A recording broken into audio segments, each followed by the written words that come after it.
Bill. Chris Hipkins. Thank you very much, Mr Speaker. I picked up a copy of this bill a moment ago, and I have to say I was a little surprised, because here we are establishing an environmental protection authority through this bill, and one of the objectives of the Environmental Protection Authority isn't the protection of the environment. And isn't it ironic that we're setting up an Environmental Protection Authority that doesn't actually have as its goal protection of the environment?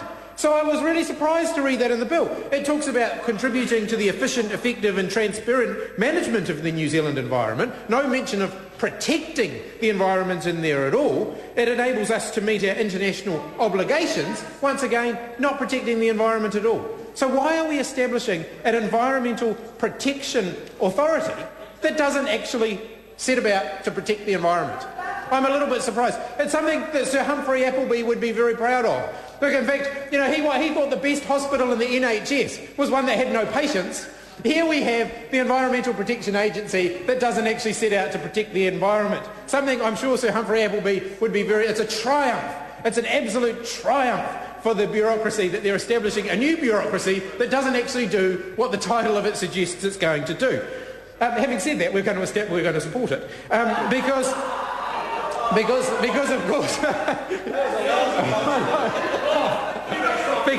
because protection of the environment, if this bill actually did what it purports to do, protecting the environment is something that's very worthwhile doing, and there's much in the overall objective that's laudable. We have some concerns, and I'm going to be looking forward to hearing, as a member of the Local Government and Environment Select Committee, what people have to say when they have the opportunity to submit on this bill. And I sincerely do hope that the committee will have sufficient time to do this bill justice, and that it won't be a truncated select committee process as the resolution put forward by the Minister when he read the first reading speech of this bill it suggests it will be. As David Shearer just pointed out, what the Minister is trying to do is fast-track this bill through the House. So how can we have any confidence that the bill, if enacted, won't then be used to fast-track a whole lot of measures? It's certainly symbolic of the government's attitude when it comes to environmental protection that they're trying to fast-track the bill through the House. And I'd actually encourage the government to just take a breath, make sure the Select Committee can hear evidence, can hear submissions without being overly rushed. There is no reason to overly rush this piece of legislation. It's important that we get it right and that the Select Committee have the opportunity to hear submissions in full, and that members of Parliament have the opportunity to participate fully in the parliamentary process, which doesn't happen when the government continually truncates the appropriate process. I'm concerned that it will be used to that this bill, if enacted, will be used to fast-track certain projects. And David Shearer has mentioned one of them, the Waterview connection. There are others. There are many others. For example, this legislation could be used to fast-track the new private prison at Wiri in South Auckland. It could be used to fast-track certain oil and gas consenting and regulatory approvals, because it's going to take those functions off of local authorities and vest them with the Environmental Protection Agency. Now, I have to say I have mixed views on that, because I recognise that in the consenting and regulation of offshore oil and gas operations, there's a body of knowledge that resides within one local authority predominantly, and that's in Taranaki, and the local authorities there. And if we are going to move to seeing more widespread oil and gas exploration in other parts of the country, we'll need to think about how we handle that, because if all the expertise resides in the Taranaki area and we end up exploring for oil and gas elsewhere, is it appropriate that the local authorities in those areas develop that expertise, or is it more important for an Environmental Protection Agency to do so? And so there could be some merit in having the Environmental Protection Agency taking on those functions. But there is the feedback that I've had from around the industry is that there's actually a limited body of expertise out there. So there are going to be some important transition issues that are going to need to be dealt with regard to that. I have to say, overall, I don't have a huge amount of confidence in the government's track record when it comes to protecting the environment, even less confidence in their track record given that they're trying to pass the Environmental Protection Authority bill that doesn't actually set out to protect the environment. What have we seen from the government since they have been elected? Well, we've seen a plan to try and mine the national parks. We've seen them water down the emissions trading scheme. We've seen them repeal the biofuel sales obligation, which would have allowed a sustainable biofuels industry to be established in this country. And I think that's actually... well, I don't necessarily agree with the Parliamentary Commissioner on that particular area.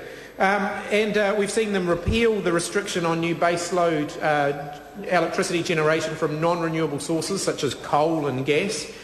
These are all things that the government have done in the short period of time that they have been in office, which in my view actually suggests that far from protecting the environment, they are going in the other direction. They've scrapped fuel economy standards for car vehicles.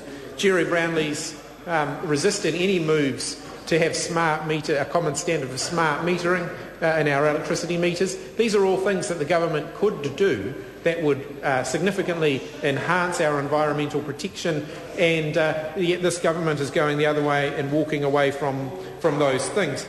I want to talk now about where certain functions are going to reside in the rearrangement of government agencies that this bill involves. This bill refocuses the Ministry for the Environment on policy and moves the Environmental Protection Agency to a role where they administer regulations. And then it places the Parliamentary Commissioner for the Environment in charge as the overall sort of systems auditor and monitoring agency for environmental standards in New Zealand. Now, when it comes to the role of the Parliamentary Commissioner for the Environment, I think one of the things we need to be very mindful of is the need to protect the independence of the Parliamentary Commissioner for the Environment. And I'm concerned that placing all of the focus of auditing and reporting on the Parliamentary Commissioner for the Environment could compromise that. And I think that there is still going to be a role for the Ministry and for the Environmental Protection Agency in ensuring that the standards are set and the data that the Parliamentary Commissioner will need for adequate reporting is collected. I don't think that it should be the role of the Parliamentary Commissioner for the Environment to actually be involved at that operational level of ensuring that the data required is collected, because that involves a certain administrative burden. It would require them, if you like, to become part of the governing machinery. And actually, if we want an independent watchdog, then forcing the Parliamentary Commissioner to become involved in that level of routine government administration is going to seriously compromise that. So one of the things that I would like to see either the Ministry for the Environment or the EPA undertaking, it probably rests mostly with the Ministry for the Environment in the new scheme of things, is I think they should have a role in establishing standards for environmental data collection and the enforcement of those standards, so that when the Parliamentary Commissioner for the Environment comes to actually do the reporting that this Parliament will hopefully, in another piece of legislation in due course, require of them, that there will be the data and the quality information available. Because the biggest impediment to quality environmental reporting at the current point in time is the fact that the data, the quality information, simply doesn't exist. So, I guess by way of summary, Mr. Speaker, I think that this is a bill worthy of significant consideration by the Select Committee. I think it's important that the public have the opportunity to have a say on this, and that people with relevant expertise have an opportunity to have a say on it. I suspect one of the first things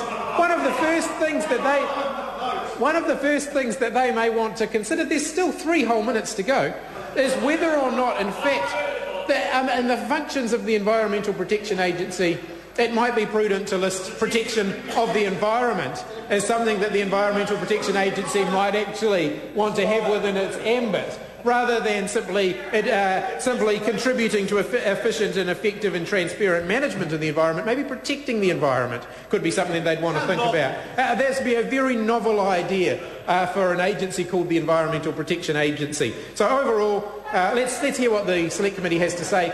I do urge the government to give the Select Committee adequate opportunity to have a proper hearing on this particular bill, rather than trying to once again truncate the process and rush it through.